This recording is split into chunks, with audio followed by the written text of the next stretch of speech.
Olá pessoal, na aula de hoje vamos entender o que acontece nos bastidores quando um cliente como o navegador, que está aqui à nossa esquerda, o Chrome, ele faz uma requisição HTTP ao servidor, no caso o servidor web, que a gente vai tratar aqui dentro do Visual Studio Code utilizando o Node e o Framework Express.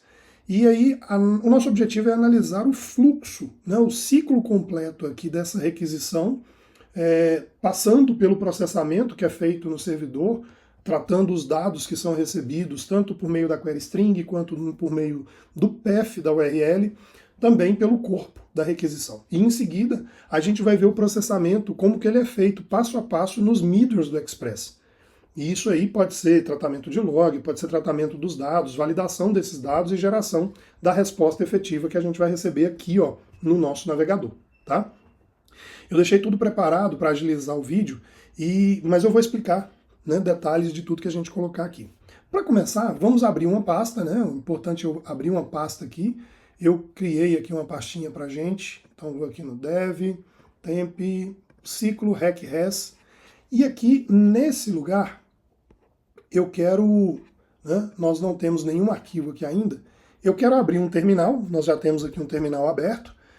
Nesse terminal eu vou iniciar o nosso projeto, npm init-y, né? E aí a gente vai criar então aqui o package.json básico e vou digitar Ctrl L de novo para limpar aqui e vou digitar npm install express, que é o nosso único pacote que vai ser utilizado aqui. Assim que ele executar isso, ele vai colocar a dependência bem aqui, ó, no package.json e vai criar a pasta Node Modules, tá?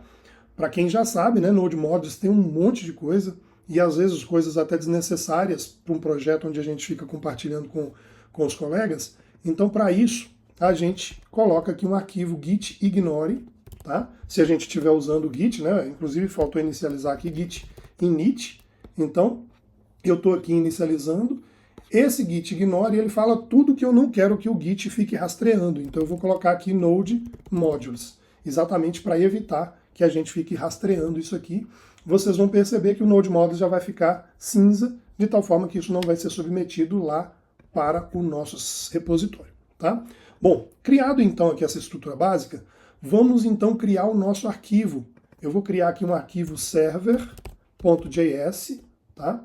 E aqui nesse arquivo eu vou copiar o código para a gente já de um servidor muito básico, que faz simplesmente aqui, ó, Ctrl B, o Ctrl B some com aquela parte lateral, né? Aparece e some. E aqui o que a gente fez? A gente fez um require no Express, chamamos a função do Express que cria a aplicação, e aí fizemos um único middleware aqui que trata a rota hello. E aí, na sequência, a gente inicia o servidor, tá? Agora, para executar, npm start, e ao fazer isso aqui, né, muito importante, Ctrl B aqui, você precisa saber se o arquivo que está como principal aqui é o server. No caso aqui ele colocou index. Eu vou colocar server. Uma outra coisa para customizar a maneira de inicialização é você colocar um script de start, que vai ser o script executado aqui pelo npm start. Então você pode colocar em node --watch. Esse --watch ele serve para que todas as vezes que você fizer uma alteração no server, vamos tirar essa vírgula aqui, toda alteração no server ele reinicia o servidor do Node. Então ao rodar npm start, nós vamos então executar. Se eu fizer qualquer alteração, nós vamos ver daqui a pouco, ele vai reinicializar. Então, olhando para a nossa rota, nós temos aqui /hello, então localhost 3000 /hello, e a gente vai ter aqui olá mundo. Se eu colocar aqui, né, olá mundo bom, então ele já vai reiniciar o servidor. Antigamente a gente usava o nodemon para isso, né? Agora a gente não precisa mais, e reinicializando aqui ele já está funcionando. Tá ok? Então, o primeiro passo é esse. A gente entender a criação de um servidor web usando o Node e o Express com uma rota muito básica. A gente pode entender que isso aqui é meio básico, mas é importante a gente ressaltar que o Express ele já está tratando, né, toda a interpretação ali da requisição, identificando qual que é o método que foi solicitado, que no caso foi o GET, os cabeçalhos que estão sendo enviados e outras informações, né, que chegam por meio da requisição. Mas agora nós vamos fazer algumas mudanças. Eu vou fazer uma pequena mudança que é para incorporar um middleware de log, tá? Então a primeira coisa que eu vou fazer é colocar aqui, ó, antes desse get, eu vou colocar um app.use e aqui a gente vai colocar, né, rec has, precisamos colocar o next, porque esse middle ele não vai processar a requisição completamente, e aqui a gente vai colocar então, né, uma tratativa. Eu vou colocar aqui também uma coisa de data, né? Vamos colocar aqui new date, e eu já vou colocar aqui to iso string, para que a gente tenha, vou colocar um colchete aqui, e pronto, nosso servidor já foi reiniciado, então eu vou criar um log, ele vai passar por esse middle, ele vai processar a requisição, identificando na requisição o método, a URL, imprimindo isso aqui no console, tá? E aí ele chama o next para processar o próximo middle, tá? Ao fazer aqui então uma solicitação, ele vai colocar aqui, né, data e hora, get hello. Então com isso a gente já incorporou uma tratativa um pouco mais interessante aí, que além do objetivo básico da requisição, a gente faz uma interceptação e gera um log. Bom, agora, né, o que nós vamos fazer é o seguinte: eu quero passar um parâmetro do meu cliente para o servidor e processar esse parâmetro no servidor, tornando a resposta um pouco mais personalizada. Para isso a gente vai usar a query string. Aqui no lado do cliente, eu vou então passar aqui, ó, um ponto de interrogação, nome, Romeu. Então eu vou fazer esse tipo de requisição. Para tratar isso aqui no meu servidor, eu vou ter que fazer o seguinte: na hora que chegar então essa requisição, eu tenho que declarar aqui uma variável, né, na verdade uma constante nome, que vai receber requisição.query, né, que é a query string, que é essa parte que está depois do ponto de interrogação, tá? Isso aqui é chamado de query string. Então eu estou colocando rec.query, aquilo que chega na query, que é o nome. O próprio Express ele já trata a requisição e ele extrai as variáveis que chegam aqui, ó, no caso aqui nome, tá vendo? Esse nome ele vai ser passado para o objeto query dentro da requisição, que a gente recebe como parâmetro aqui no middle. Então feito isso, nós vamos colocar aqui olá. Então agora eu vou mudar isso aqui para uma template literals, né, com crase, e aqui dentro a gente vai colocar o template passando então o nome, tá? Ao fazer isso, já foi feito o restart do servidor. Se eu der então aqui, opa, veio uma coisa errada. Então, olá, undefined. Opa, porque aqui na verdade não foi colocado o nome, então eu tenho que colocar de novo. Nome igual Romeu, tá? Então, olá, Romeu.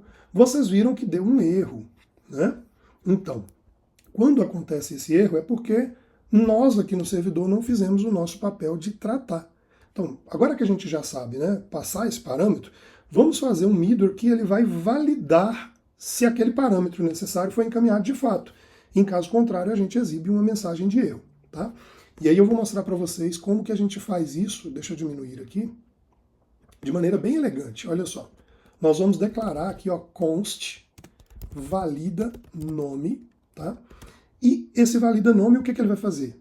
Ele é um middle, então rec has next, tal qual o do log, tá? Então vou até aceitar aqui o que o próprio GitHub Copilot já colocou. Ele é um middle que recebe rec has next, e o que ele faz aqui é o seguinte, olha só, ele vai pegar o nome e, se por acaso não existir esse nome, ou seja, not nome é porque nome está como undefined, igual a gente viu, ou o nome não existe, né, ali naquela query, e aí a gente vai emitir uma mensagem falando, olha, has status 400, houve um erro no cliente, porque o cliente não está passando o parâmetro que é obrigatório, e se não tiver isso aqui, a gente chama o next, que ele vai processar então aqui embaixo, tá? E aí, aqui, ó, olha que bacana. No meu get, eu posso colocar o valida nome. Aqui, ó. Eu não coloco abre e fecha não, tá? Porque eu não estou disparando a função. Eu estou falando que essa função de middle, ela está aqui referenciando aquela função que está ali em cima.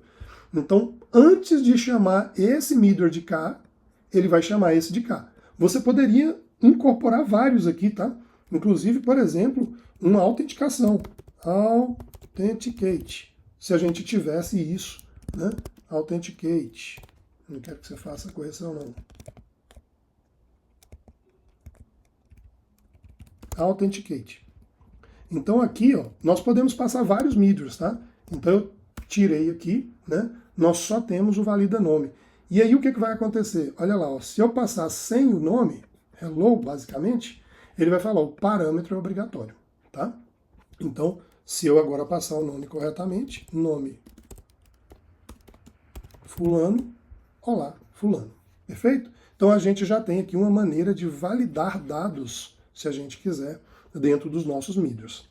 Pois bem, agora que a gente já entendeu a dinâmica, eu vou fazer o uso de um midware do Express, que é para nos ajudar a trabalhar com sites estáticos. Tá? Eu quero colocar um site, e nesse site eu vou colocar um formulário, que vai coletar dados para que a gente possa tratar e exibir uma coisa mais personalizada. Eu vou fechar aqui então, ó. Vou fechar aqui, vou fechar aqui, vou fechar aqui. Vamos deixar isso aqui em standby.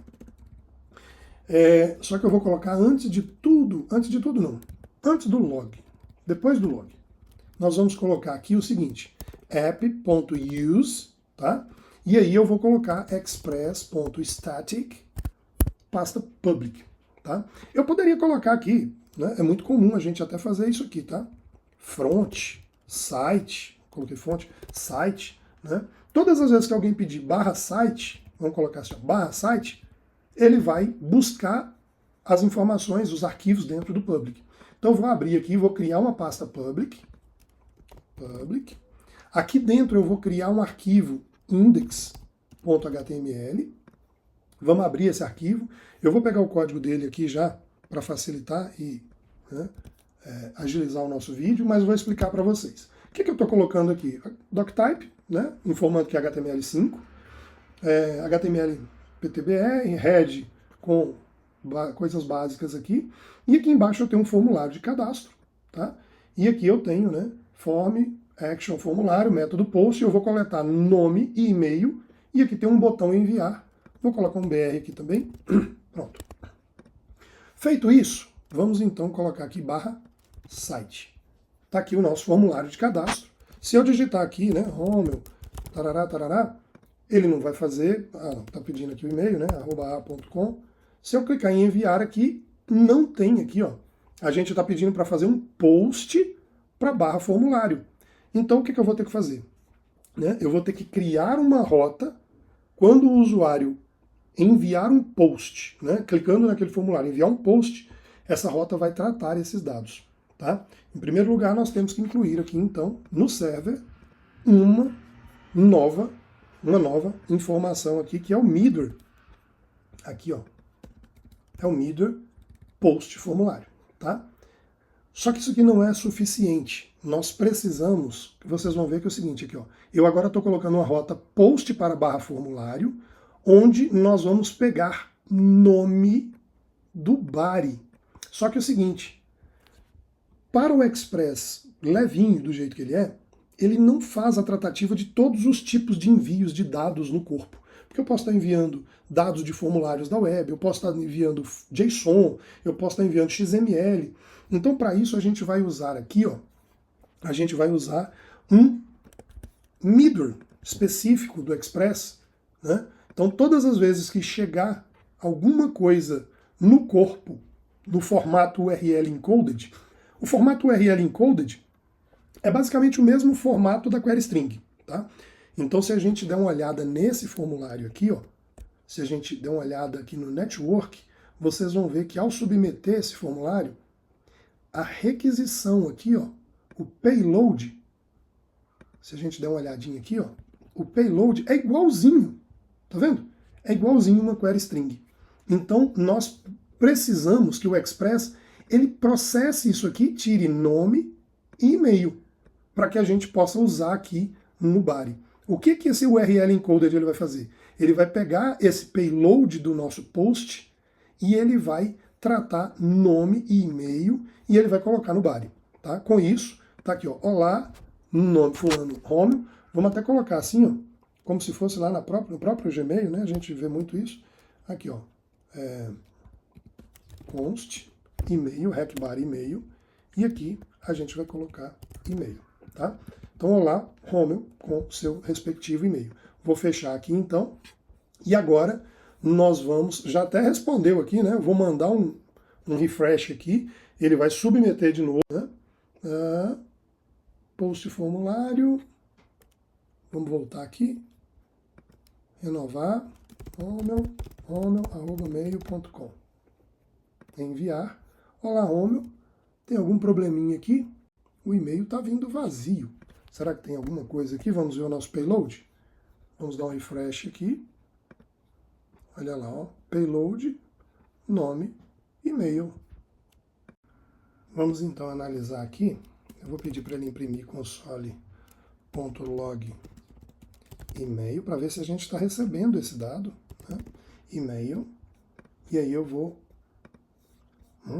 o e-mail está vindo corretamente. Então, vamos olhar aqui, ó. Se a gente olhar aqui, está vindo efetivamente o e-mail. Só que o que acontece é, esse caractere maior aqui, menor, ele está fazendo uma confusão no HTML. Então, a gente tem que colocar less than, né, e greater than, que seria a codificação HTML lá para o que a gente precisa. E agora sim nós temos aí, olá, Romeu, @e-mail. Bom, uma vez que nós então fizemos essa tratativa, né, nós estamos mandando um formulário por meio aqui da pasta estática do public. Eu mando para lá o index.html, o formulário chega aqui, né, chega esse formulário, eu envio, esses dados vão para o meu servidor Express, ele então vai processar os dados do formulário com URL encoded, vai colocar esses dados em nome e em e-mail, e a gente vai gerar então a resposta, que é o que a gente está vendo aqui, ó. Então, beleza. Agora então nós já temos uma primeira parte.